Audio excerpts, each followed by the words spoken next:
Hello family, कैसे हो आप सब।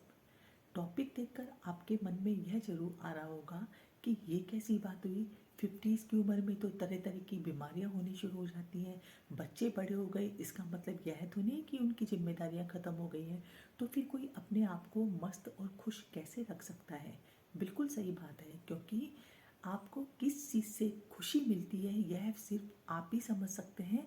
और हर किसी के लिए खुश रहने के मायने अलग अलग होते हैं। पर अपने आप को मस्त और कैसे रखा जाए, अपने आप को खुश कैसे रखा जाए, यह नियम सभी पर समान रूप से लागू होता है।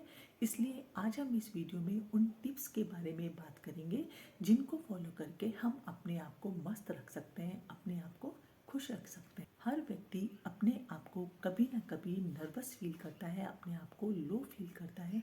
तो जब कभी भी आप अपने आप को डाउन फील करें तो आप उस समय अच्छा म्यूजिक सुने, अच्छी बुक्स पढ़ें या फिर आप अच्छी मूवीज़ देखें जो कि आपको अच्छा फील कराएंगी।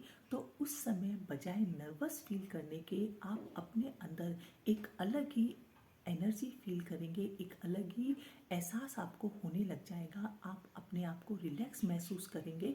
और जब आप इस तरह से अपने आप को रिलैक्स फील करेंगे तो उस समय आपको जिस कारण से आप नर्वस फील कर रहे थे उसका सॉल्यूशन भी आपको मिल जाएगा। जब कभी भी आप अपने आप को लो एनर्जेटिक फील करते हैं या आपकी एनर्जी को आप डाउन फील करते हैं तो आप ओवर थिंक करने लग जाते हैं। तो इससे होता क्या है कि आपका ध्यान आपके पास्ट की तरफ जाने लगता है, या आपकी लाइफ में आपके पास्ट में कोई पेन रहा है तो उस तरफ आपका ध्यान खींचने लग जाता है, और जिससे कि आप बहुत ज़्यादा दुखी होने लग जाते हैं। तो अपने आप को खुश रखने के लिए यह बहुत ज़रूरी है कि आप ओवर थिंक करना बंद करें, ओवर एनालाइज करना बंद करें और अपने आप को प्रेजेंट में रखें। आपकी हेल्थ भी आपको खुश रखने में एक बहुत ही महत्वपूर्ण भूमिका निभाती है। क्योंकि जनरली होता क्या है कि चाहे कोई व्यक्ति के पास कितना ही पैसा हो, पर यदि वो बीमार है, उसके शरीर में कोई बीमारी है, उसकी हेल्थ ठीक नहीं है, तो वो कभी अपने आप को खुश नहीं रख सकता है, अपने आप को मस्त नहीं रख सकता है। इसलिए ज़रूरी है कि आप अपने आप को हेल्दी रखने के लिए रोज़ एक्सरसाइज करें और साथ ही अपने खाने पीने का भी ध्यान रखें, अच्छा पौष्टिक खाना खाएं। क्योंकि बड़े बुजुर्गों ने भी कहा है कि पहला सुख निरोगी काया। देखिए, ह्यूमन नेचर होता है कंपैरिजन करना। और जनरली लोग करते क्या है कि अपने आप को दूसरे से कंपेयर करने लगते हैं, अपनी तुलना दूसरों से करने लगते हैं कि अरे उसके पास तो ये सब कुछ है, मेरे पास तो नहीं है। तो इससे होता क्या है कि वो अपने कॉन्फिडेंस को ही डाउन कर लेते हैं, अपनी सेल्फ एस्टीम को कम कर लेते हैं और दुखी रहने लग जाते हैं। इसलिए अपने आप को मस्त रहने के लिए ये बहुत ज़रूरी है कि आप अपनी तुलना किसी से भी ना करें। आप जैसे भी हैं आप अपने आप में संपूर्ण हैं। इस पर मुझे कुछ लाइनें याद आ रही हैं कि तेरे पास जो है उसकी कद्र कर, क्योंकि आसमां के पास तो खुद की जमी भी नहीं। जब व्यक्ति खाली बैठा होता है ना, उसके पास कोई काम नहीं होता है, तो वो क्या करता है, या तो वो अपने दोस्तों को फ़ोन लगाता है और बातचीत करता है कि उसने ये कर दिया, उसने ये कर दिया, है ना। तो वो गॉसिपिंग करने लग जाते हैं, या फिर वो घर के बाहर जाता है और किसी ग्रुप में बैठता है और गॉसिपिंग करता है। मैं ये नहीं कहती कि दोस्तों से मिलना जुलना बुरी बात है, ज़रूर मिलना चाहिए, दोस्तों से बातें भी करनी चाहिए। पर बातों बातों में किसी की निंदा करना यह ठीक बात नहीं है, ये मेरा मानना है। तो इसलिए एक कहावत भी है कि खाली दिमाग शैतान का घर। इसलिए बहुत ज़रूरी है कि आप अपने आप को बिज़ी रखें। अब कई लोग कहते हैं कि हम सारे दिन तो अपने आप को बिज़ी नहीं रख सकते, दोस्तों से बात करने की भी इच्छा करती है, लोगों से मिलने जुलने की भी इच्छा करती है। हाँ, बिल्कुल मिलना चाहिए लोगों से बात भी करनी चाहिए, पर बातचीत हमेशा प्रोडक्टिव होनी चाहिए। आप कुछ ऐसी बातें करें जिससे कि आप एक दूसरे से कुछ सीखें बजाय कि गॉसिपिंग के। और इसलिए ज़रूरी है कि आप अपने आप को व्यस्त रखें और खुश रहें और मस्त रहें। अपने आप को खुश रखने के लिए, अपने आप को मस्त रखने के लिए अपने आप पर विश्वास करना भी बहुत ज़्यादा ज़रूरी है। क्योंकि जब आप अपने आप पर विश्वास करेंगे तभी तो दूसरे लोग भी आप पर विश्वास कर पाएंगे। इसलिए हमेशा अपने आप को पॉजिटिव रखें, क्योंकि जब आप पॉजिटिव रहते हैं तो जो भी काम आप कर रहे हैं वो काम बहुत अच्छे से होता है, और जब काम अच्छे से होता है उसका रिजल्ट अच्छा आता है तो आप खुश होते हैं। मैं आपको ये कहानी सुनाती हूँ। एक बार एक राजा होता है और वो अपने मंत्री के साथ टहलने के लिए महल से बाहर जाता है।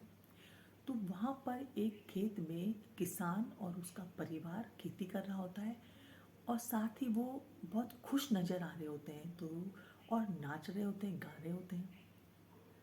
तो राजा अपने मंत्री से पूछता है कि ये लोग इतना खुश क्यों हैं, जबकि मेरे पास तो महल है, पूरा इतना बड़ा महल है, कोई चीज़ की मेरे पास कमी नहीं है, फिर भी मैं इतना खुश नहीं हूँ।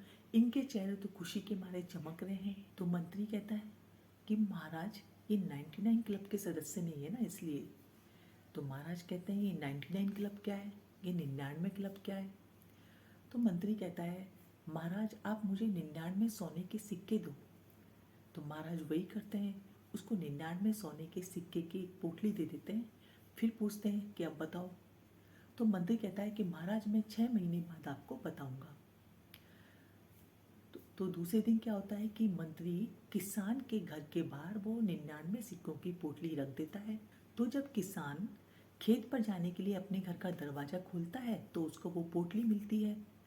तो वो पोटली को जब खोल कर देखता है तो उसको सोने के सिक्के दिखते हैं। उसकी आंखों में चमक आ जाती है। वो घर के अंदर आता है, अपनी पत्नी और बच्चों को बुलाता है और बोलता है कि देखो, ये सोने के सिक्कों की पोटली कोई अपने घर के बाहर छोड़कर चला गया है। तो वो सिक्कों को गिनने लग जाता है। तो वो 99 निकलते हैं। वो सोचता है कि शायद मुझसे गिनने में गलती हो गई है। तो वो अपनी पत्नी से बोलता है कि तुम गिन के बताओ। उसकी पत्नी गिनना शुरू करती है तो तब भी 99 ही निकलते हैं। तो वो बोलता है कि शायद तुमने गलती कर दी गिनने में। तो वो अपने बेटे से कहता है कि तुम गिन के बताओ। तो उसका बेटा भी गिनने बैठ जाता है, तो तब भी उसको 99 ही सोने के सिक्के गिनने में आते हैं। तो किसान सोचता है कि कैसा आदमी था कि वो एक सोने का सिक्का रखना है भूल गया इसमें, उसने पूरा राउंड फिगर ही क्यों नहीं कर दिया इसको। तो उसके बाद क्या करता है कि अब मैं इसको 100 बनाऊंगा। तो वो क्या करता है, बहुत ज़्यादा कड़ी मेहनत करने लग जाता है, क्योंकि एक सोने का सिक्का बनाना उसके लिए बिल्कुल भी आसान नहीं होता है। इसमें महीनों भी लग सकते हैं और साल भी लग सकते हैं। तो वो एक सोने के सिक्के को बनाने के लिए बहुत कड़ी मेहनत करने में लग जाता है।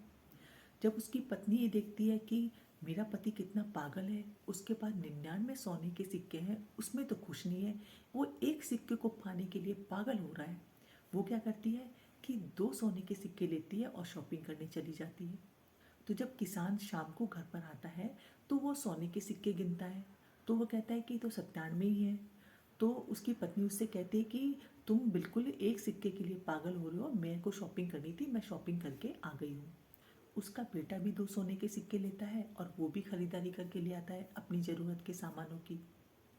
तो इसी तरह धीरे धीरे करते हुए 6 महीने बीत जाते हैं। एक दिन राजा और मंत्री दोबारा टहलने के लिए निकलते हैं। तो जब वो किसान के खेत के पास पहुंचते हैं तो वहाँ पर वो देखते हैं कि किसान खुश नहीं है। तो महाराज मंत्री से कहते हैं कि यह परिवार इतना दुखी क्यों दिख रहा है, ये खुश क्यों नहीं है। तो मंत्री कहता है कि महाराज, अब ये भी 99 क्लब के सदस्य बन गए हैं। तो इस पर महाराज कहते हैं, हाँ, मैंने तुम्हें वो 99 सिक्के दिए थे, तो तुमने मुझे बताया नहीं कि वो 99 क्लब क्या है। तब मंत्री कहता है कि 99 क्लब उन लोगों का क्लब है जिनके पास 99 सोने के सिक्के तो हैं, पर वो एक सिक्के के पाने के लिए जो उनके पास 99 सिक्के हैं उनका उपयोग नहीं करते हैं। तो राजा को मंत्री की बात समझ में आ गई। तो मंजिल का इंतजार मत करो। आपकी ज़िंदगी का जो भी सफ़र है, तो इस सफ़र के दौरान ही छोटी छोटी खुशियों को तलाशें और अपने आप को मस्त रखें। हो सकता है कि आज आपकी लाइफ में कठिनाइयाँ हों, मुसीबतें हों, पर अपने आप को दुखी रखने से तो आपको मंजिल नहीं मिल जाएगी। इसलिए इस सफ़र के दौरान ही उन छोटी छोटी खुशियों में अपने आप को खुश रखते हुए अपनी मंजिल की तरफ आगे बढ़ते रहें। आपको यदि वीडियो पसंद आए तो इसको लाइक और सब्सक्राइब जरूर करें। साथ ही चैनल के मोटिवेशन के लिए चैनल को सब्सक्राइब करना ना भूलें, जिससे कि मेरे आगे आने वाले वीडियो के नोटिफिकेशन आपको ज़रूर मिल पाए। मिलती हूँ नेक्स्ट वीडियो में, तब तक के लिए बाय।